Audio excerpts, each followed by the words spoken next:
All right. Um, hey, welcome. This is Text of the Matter. We need like a catchphrase for it. I feel sometimes, Yeah, something really funny. Maybe we should quickly figure out a title for episode 1.1. I've been jokingly referring it to as Immanuel Categories in my notes. Manual categories. Okay, Yeah, I'll go with that. sure, yeah. Or let's see, Or Immanuel Kantegories. I don't know. manual categories. There we There go. you go. Manual categories. Okay, so you can introduce it as episode 1.1. Manual categories. That's actually pretty good. All right, all right. All right, everybody, welcome. It's Text of the Matter. I'm Egon Sheely. Hey, and I'm Misha. We are recording from our respective homes as the blizzard falls and COVID rages. Uh, Yes. yeah, right. Yeah, it's terrible out there. Legitimately. But nonetheless, you've come to us for a warm, inviting space to talk about philosophy, right? Yeah. That's right. That's right. We're gonna look at the shadows on the cave wall today. Today we're giving you all a supplementary episode. Last time for our first episode, we introduced Critique of Pure Reason by Immanuel Kant. And one thing we kind of glossed over because it's a little more confusing than the rest of an already confusing text is his categories. So this is episode 1.1, Immanuel Kantegories. Fond of bad jokes here. And today we're going to be talking about, we want to just focus a little bit more on Kant's table of judgments and his table of categories that follows it. Misha, do you want to just remind us what a judgment is and what Kant wants to say about them? Yeah, absolutely. So, one of the major things that you come into this section with is a feeling of vertigo almost. He does not lead up to this with any explanation of directly what he is responding to. He makes slight reference to it, but it is pretty difficult for the average reader to pick up this book and just understand what he means when he's talking about general logic, right? So judgments are, as he defines them, the immediate knowledge of an object or a representation of it. But he actually is going a little bit deeper than that in the history of philosophy. He is referring directly to Aristotle, who had his own categories, and those 10 categories were something that lasted a few thousand years, and were yeah, and were used by the scholastics, who created their own categories after that, and these formed what was known as logic at the time. And so, if you don't know that in advance, this is going to appear somewhat nonsensical, or at least out of nowhere. So, Yeah, it just seems like he's pulling this stuff from thin air. Yeah, when really he's actually in direct dialogue with Aristotle specifically, but some of the scholastics that followed him in the Middle Ages, which is hilarious because he kind of critiques Aristotle himself for being rhapsodical with his categories and just literally pulling them as he finds them. So I just think it's really funny because the first time I read this, I was like, where is he getting this stuff? Yeah. And even in the episode, it was kind of like we were like, oh, we can kind of slide over this because this is a little bit loose. But it's really important. It must be emphasized that it's really important. So, so going back to how he defines a judgment, right? A representation of it. These things are not like direct thoughts about the world. They're actually the way that our knowledge, which he calls the faculty of judging, relates to our intuition, right? So in essence, when we are thinking about a thing, we have to think about it in this kind of generalized way that limits what is the content of that thought, or what is the content of a given sentence or proposition. Because in this section, he is talking about language. Um, Right. and so a big part of a judgment is about how the predicate relates to the object of a sentence or to the subject of a sentence. Right. And so this obviously you'll actually probably be more familiar with than you expect, even Yeah. if you're not an Aristotelian scholar or something.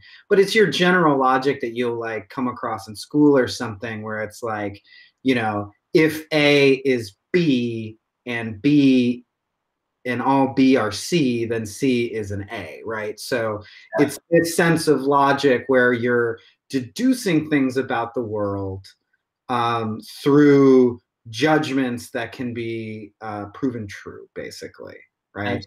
Absolutely. Absolutely. And I like to, Misha, because you bring up this definition where judgment is a representation of a representation, which kind of sounds cool, but is a little harder to follow, maybe. But you also say mediate, like a mediation of an object, right? Which, if we remember Kant from the last episode, which if you haven't seen it, go back, check it out. We can remember from Kant that he believes that we can never know an object in itself. Absolutely. So, in making a judgment about an object, about anything in the world, since we can't know anything in and of itself, we are mediating that object. And so Kant is curious how we are mediating this object. It's Right. like, even take a step back from that. If we intuit and are immediately mediating the object, we just have sense, then how do we relate that sense when we think about it? How do we understand that sense when we think about it in multiple ways? Correct? Yeah, totally, totally. And so for Kant, he begins with judgments, and judgments is where general logic generally lives.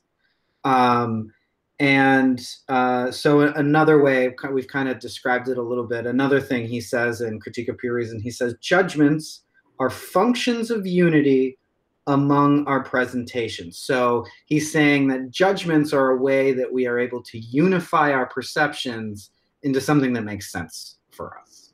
And Right. so I think that word unity is very interesting, because it on the one hand, it has the power to control the senses, the manifold of senses that we have, but also it produces a limit on what it is that we can think. It's an epistemological process, right? That we are looking at a group of things, and our mind, in the way that it cognizes, has to relate things or quantify things in a specific way, right? And that these things are essential to our minds. Totally, totally. And that this is, in fact, how we are able to do logic at all, right? So basically, sorry, I'm just looking at my notes. So yeah, why don't we move to the first table he presents us, which is his table of judgments. Yeah, yeah. And so basically what Kant is trying to do is he's trying to identify in four classes the way that judgments work. So he presents us with his table, and there are four classes. The first class is the quantity of judgments, the second is quality, the third is relation, the fourth is modality. And each of these classes were presented with three facets of each of these classes. And I think it's important to realize that basically how he's breaking down judgments is he's saying that in a judgment, you're specifying a quantity. So you might be talking about all of something, or some of something, or none of something. You're giving it a quality. So you're affirming or negating that it has a particular characteristic, or you're limiting the kind of what you're affirming or disaffirming. And then there's a relationship that you're creating in a judgment. Yes. And those are basically the first three classes of the judgments. Should we do you want to break them apart and we can kind of like look at each one individually? I think Well, that yeah, I think that would be a good way of going about things. We have only specific explanations and definitions of things. He doesn't go through each class and pick out each example and then define it. Because he doesn't see that as necessary, right? But he does give us some telling examples of about these relations and about how they were used before, right?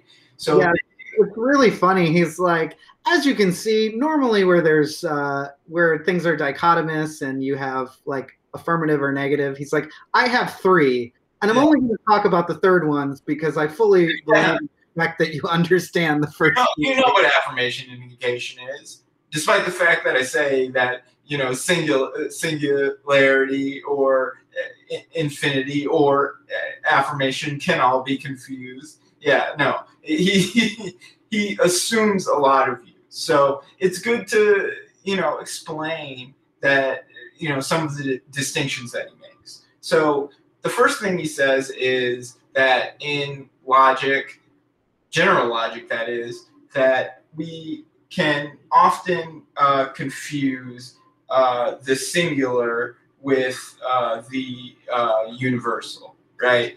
So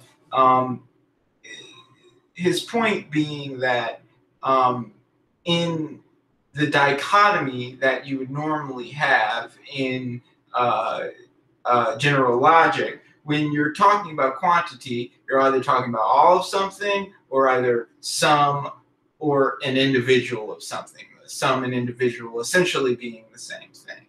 But he says here that the universal and the singular are actually different. That like when you make a statement about something like saying all the buildings in the town are brick, right?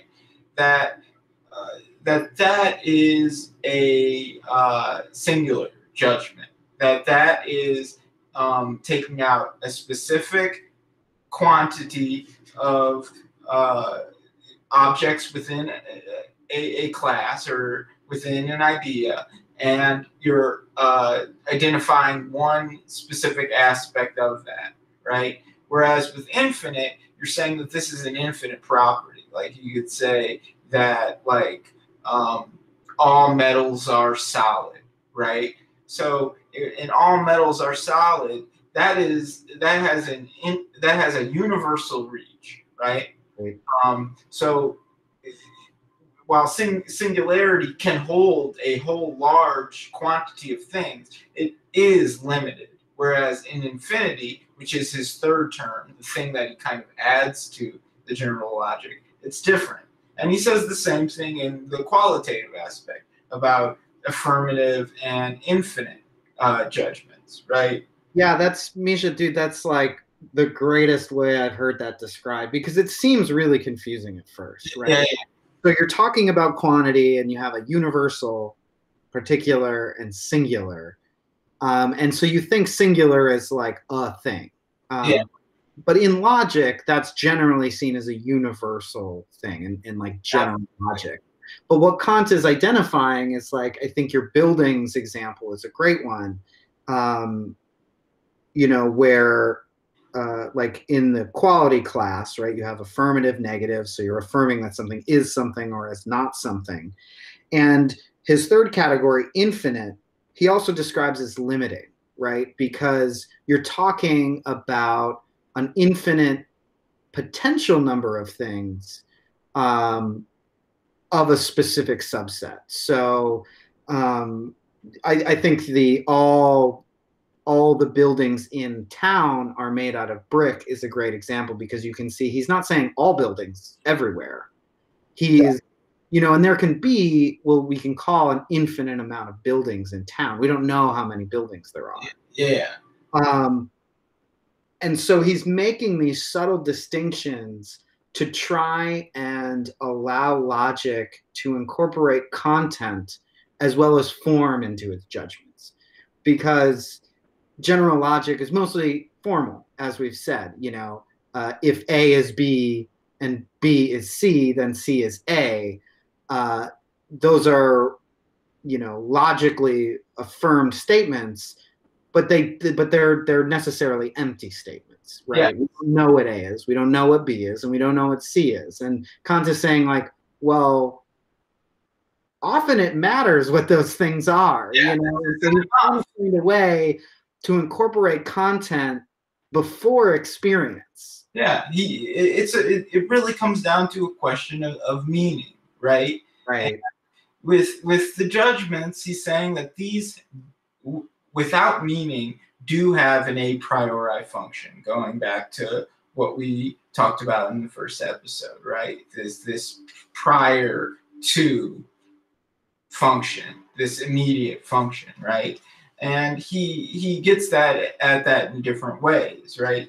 He has a very simple triad that he makes about all of these, which he calls the relations of thought and judgments. He says A, relation of a predicate to its subject, B, a relation of a cause to its effect, and C, a relation of subdivided knowledge and the collected members of the subdivision to each other, right? So in all of these, you can see this same process going on, right?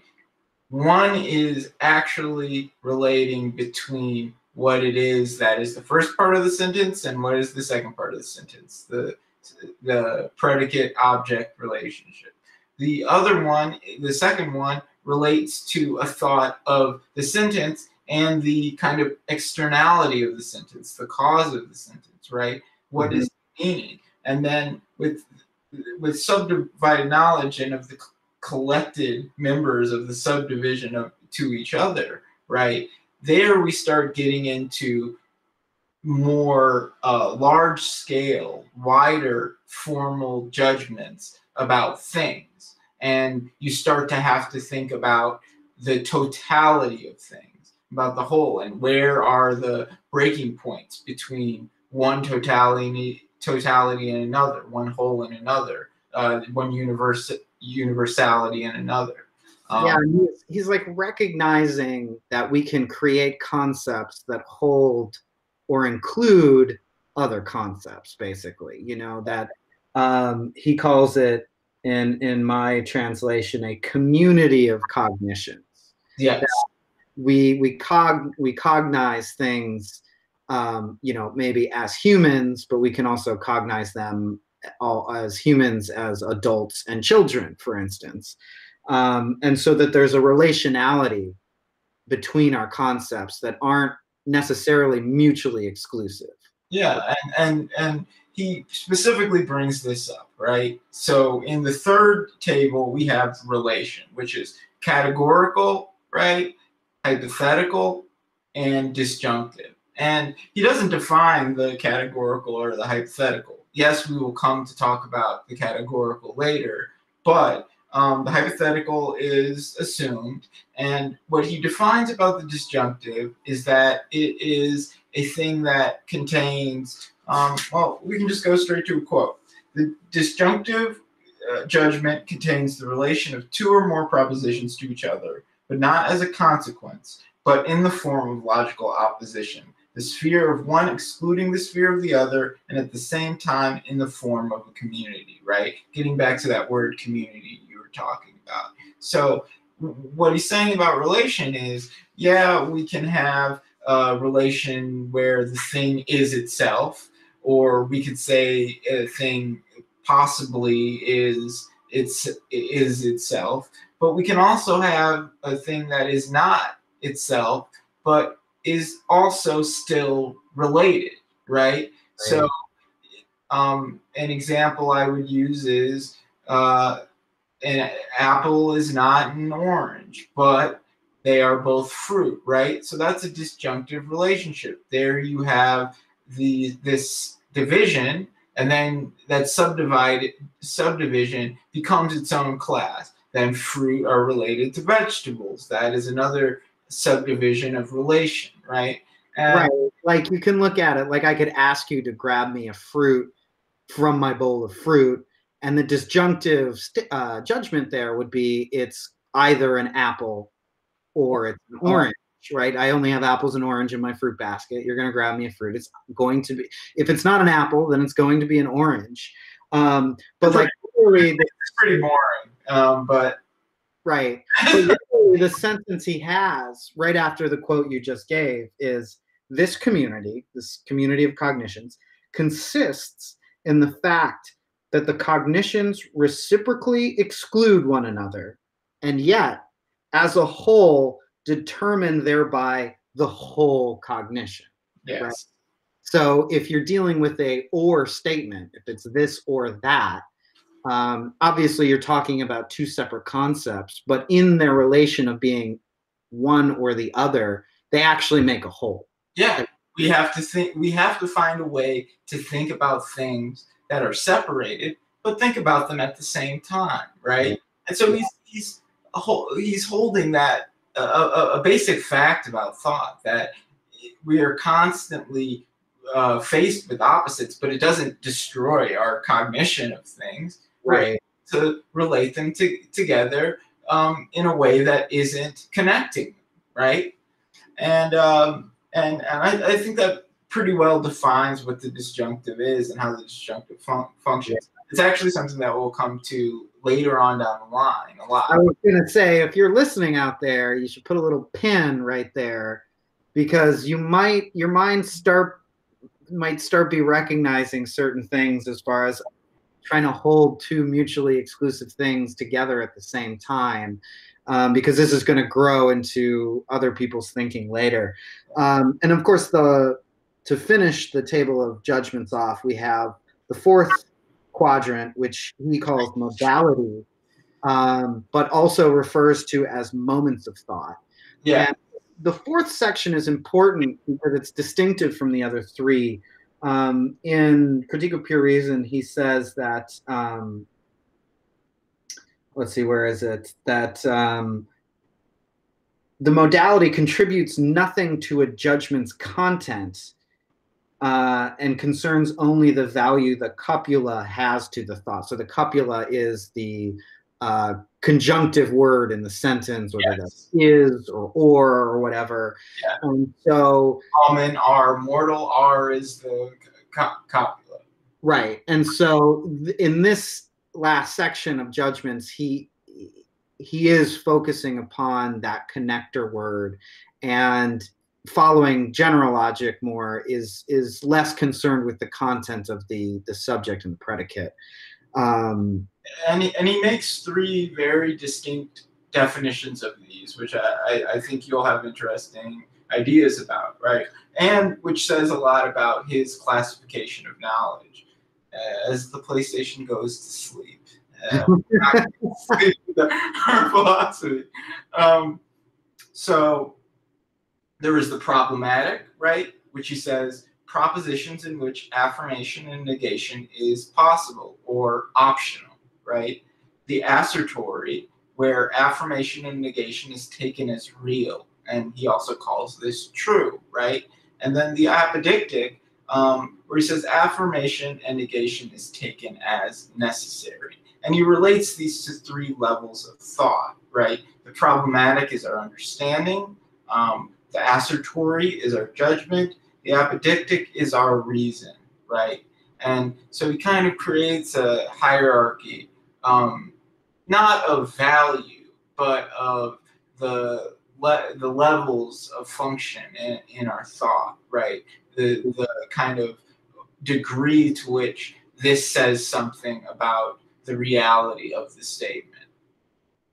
Right. And so, it's valuable because you're able to say things that could possibly be true. I think example he uses is the world exists through blind chance has a problematic meaning in that, there's no real way that we can call it true or esoteric, and it's certainly not necessarily true, Yeah.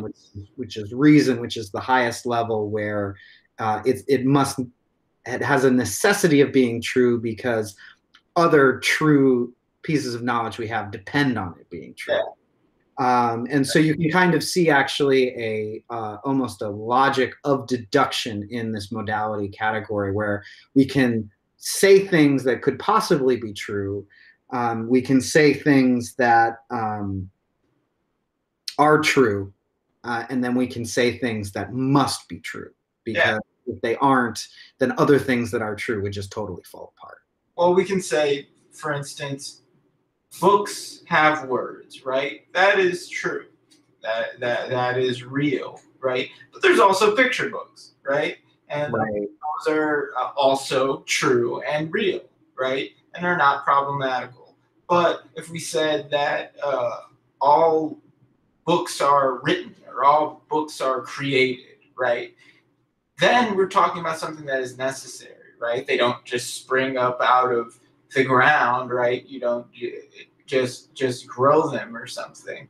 They are something that takes, writing or drawing or whatever, and that will create a new class of necessity, something that's unique to whatever it is the object is.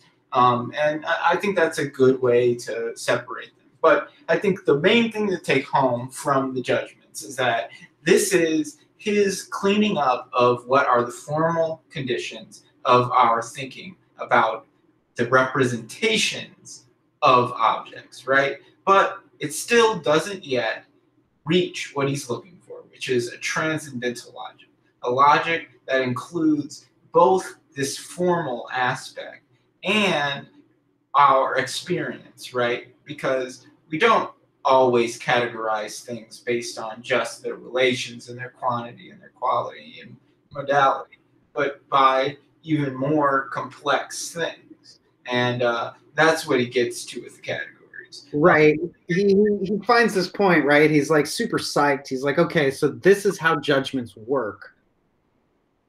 But of course, it's Kant, so that's not good enough. And he goes, well, how are we able then to make judgments? That's great if this is how they function, but how are we even able to have them function in the first place? And this is where his table of categories come in. Absolutely. So do you want to jump over to his table? Yeah. We'll bring up the category table, the table of categories, and at first blush, the first obvious thing that happens is it's very similar to the table of judgments. Yes, but even before that, I think you have it at hand. There is a basis for this. As we said before, Aristotle had his own categories, right? And 10 determinate categories that he created. Do you mind pulling that up and yeah the audience? So the 10 categories from Aristotle are as follows: substance, quantity, quality, relation, place, time, posture, state, action, undergoing. And so these are the kind of categories that are handed down to Kant. Yeah.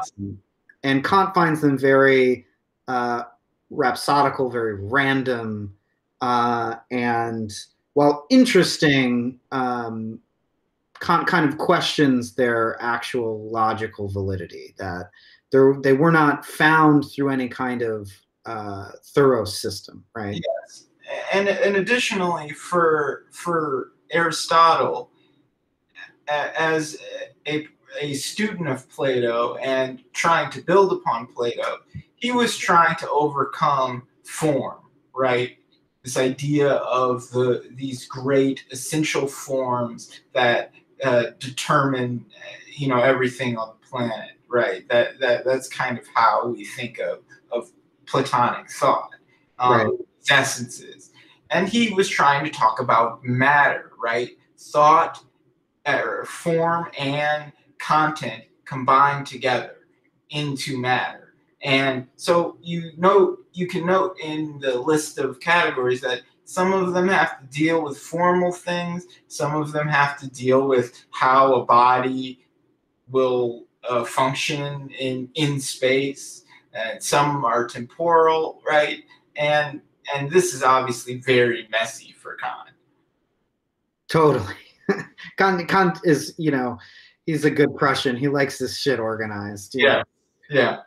Um, I can imagine his like book collection, like the categorical like distinctions that he made. Like, oh my God, right? Yeah. poetry here, and there were times alphabetical, like all kinds of different things running into each other. It would be a nightmare for anyone.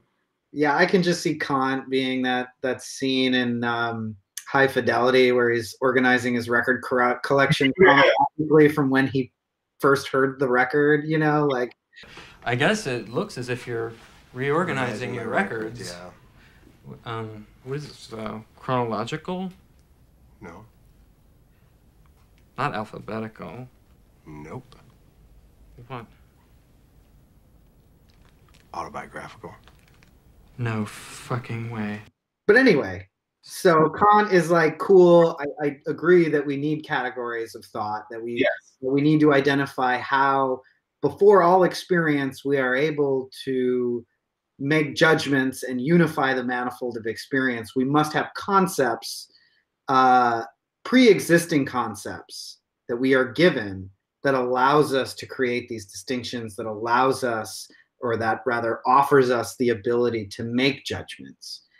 And so he models his table of categories. It's very similar to his table of judgments in that it is 4 classes, each with 3 facets. Yep.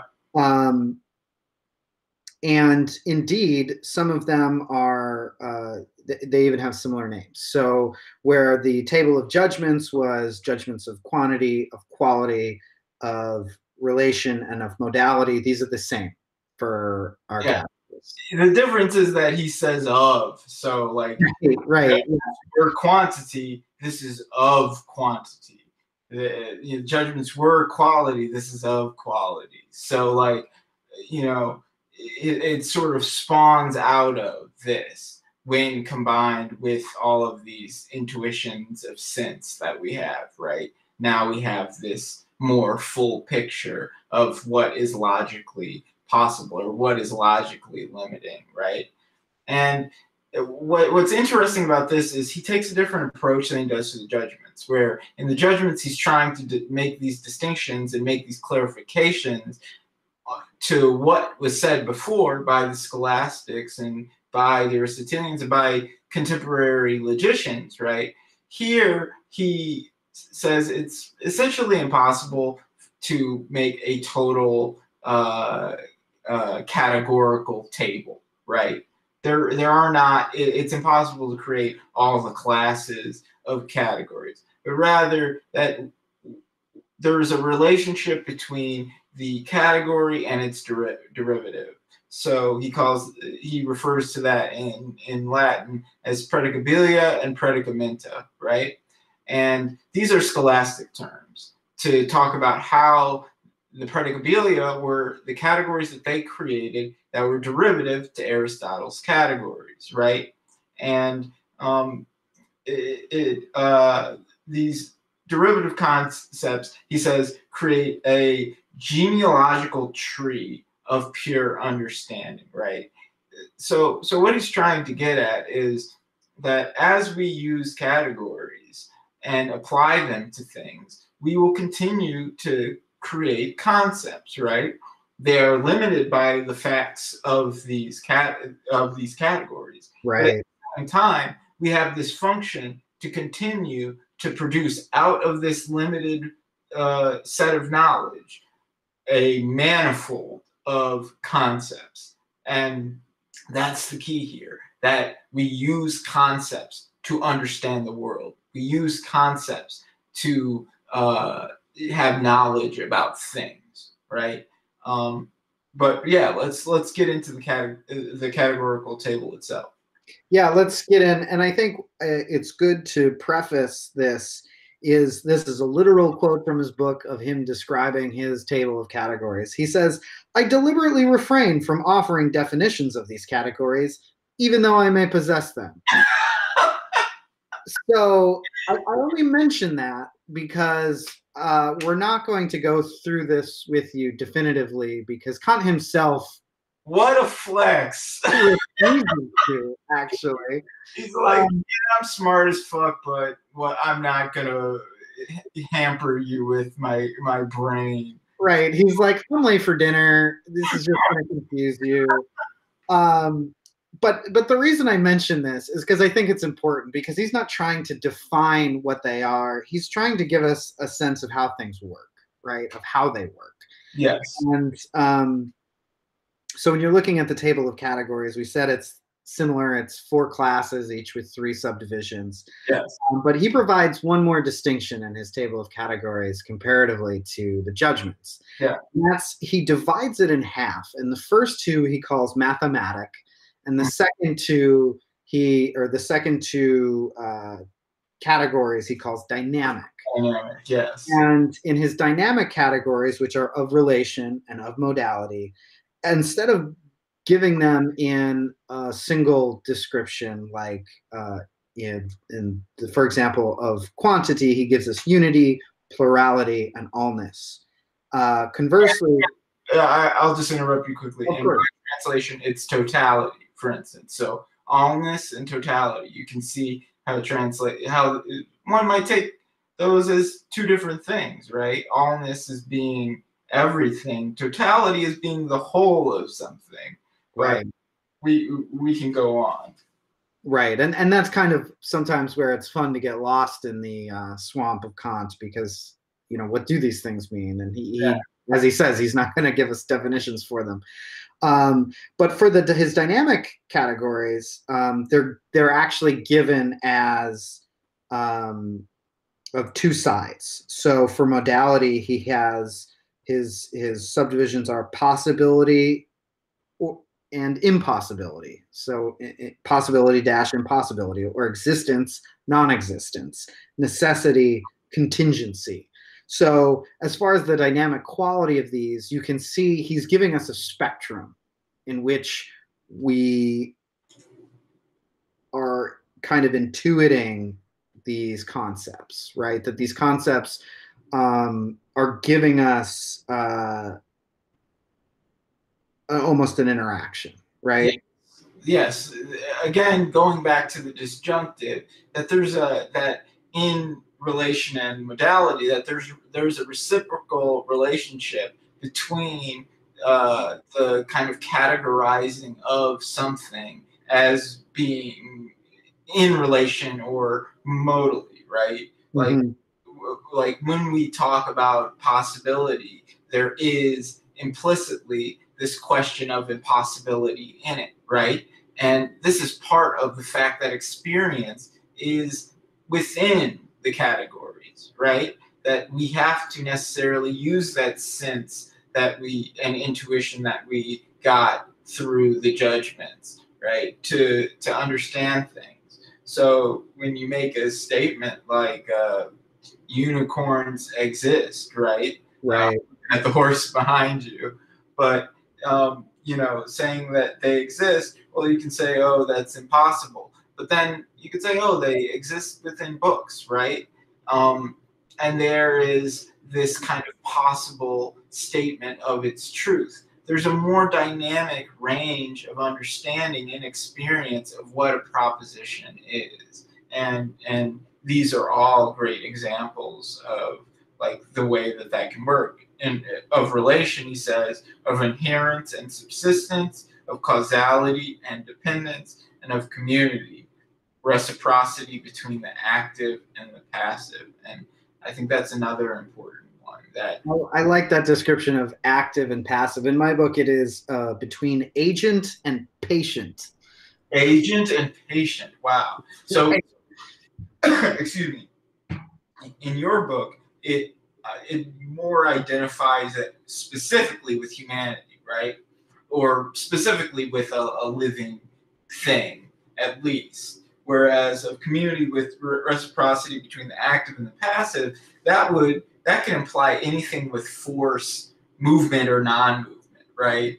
You know, that we could be talking about the relationship between rocks or like solid matter, and we could talk about an asteroid versus a rock, right? Right. Versus passive within the community of solids, Yeah, so I was like thinking about it as like a pool table, like billiards, you know, because that's something that you'll hear when people are talking about cause and effect, and Kant is kind of opening up logic to, you know, a lot of the advancements that say like Newton is discovering during the Enlightenment, during this time where, you know, he has in his relations of causality and dependence, or cause and effect, and of community, the interaction between active and passive.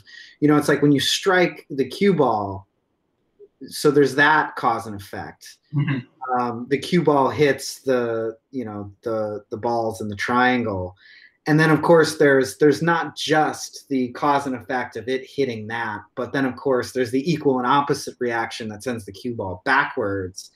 And so, you know, when he adds community, this active passive component to this logic, we start seeing the opportunity that, you know, there is cause and effect, and that has also causes and effect that are going to, that whose causes and effects are going to overlap one another. Yes. And then that when we describe these like complex propositions, right, that we can then distinguish relationally, right? Right. Talk about World War II, right? We can talk about active and passive agents, or when we talk about some type of physical reaction at an atomic or subatomic level. We can talk about like we can talk about reactions or non-reactions, right? Mm-hmm. Things are so implicit to the way that we speak and think that it's strange to even think that they were not logically like immediate at some point. But right here, by bringing in experience into logic, he creates a transformation, and that transformation has reverberated throughout the way that we think about things.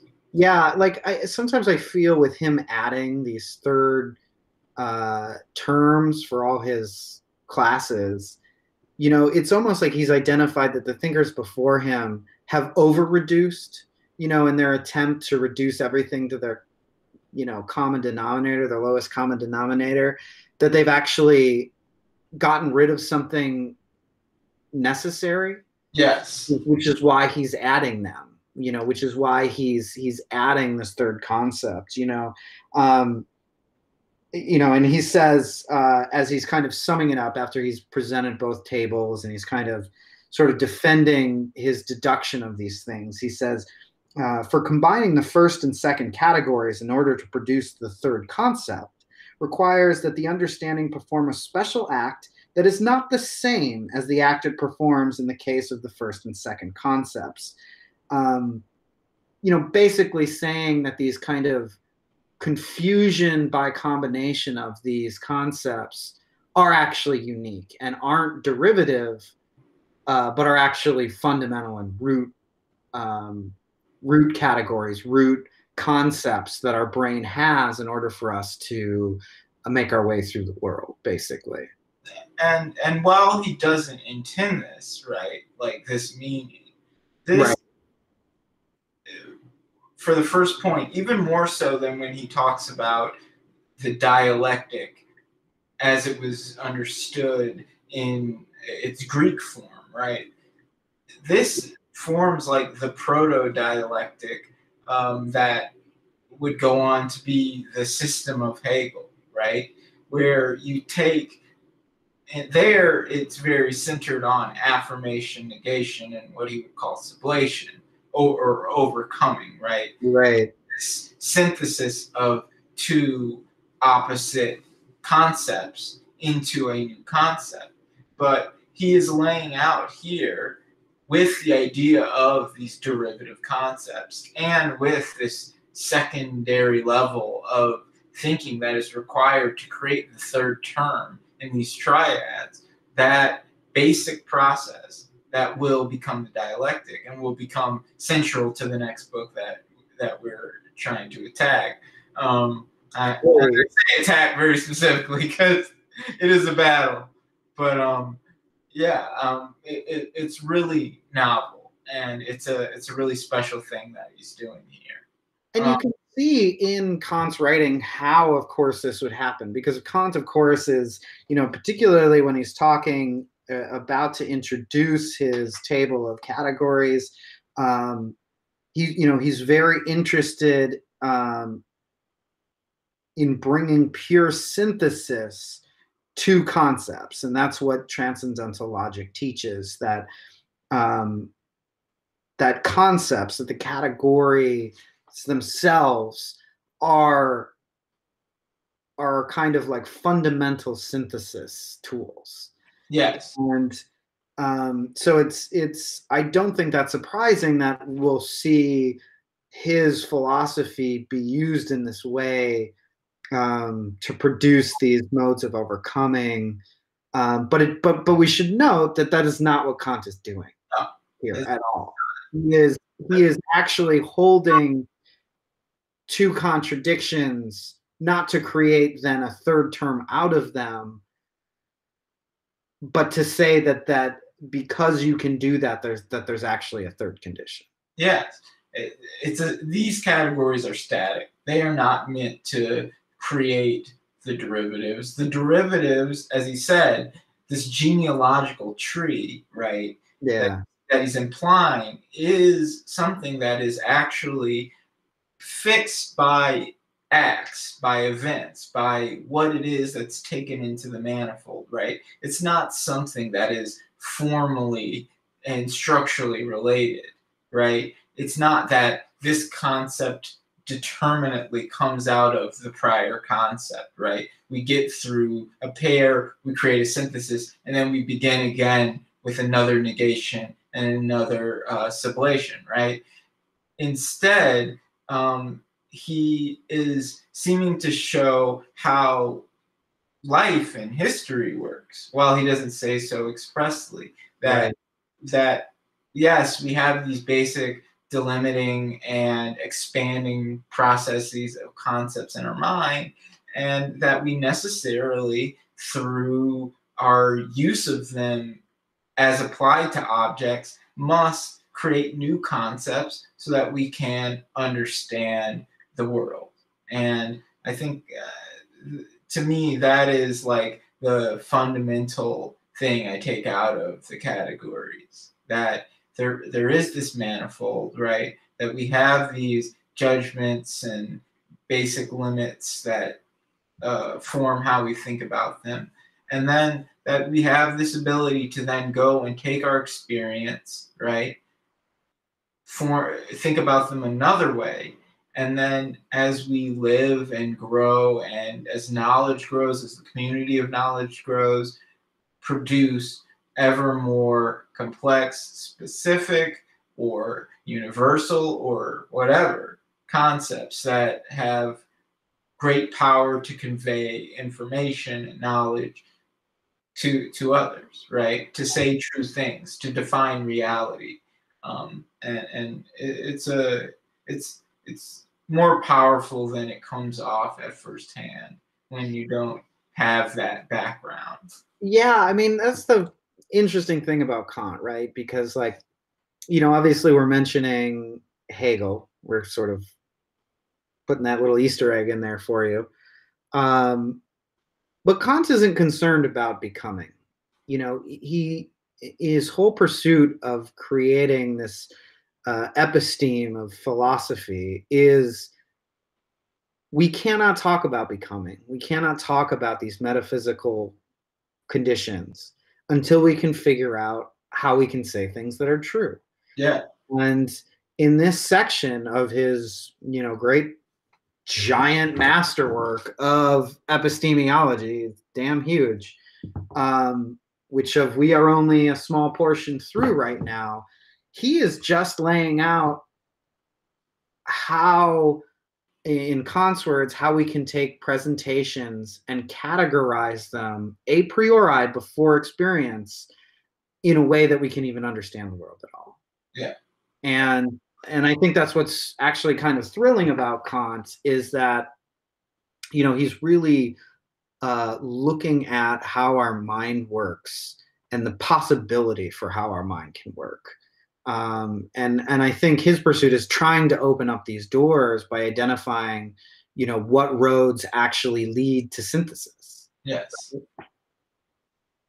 I couldn't say it better, and I think that's probably a good place to conclude for today about the judgments and categories.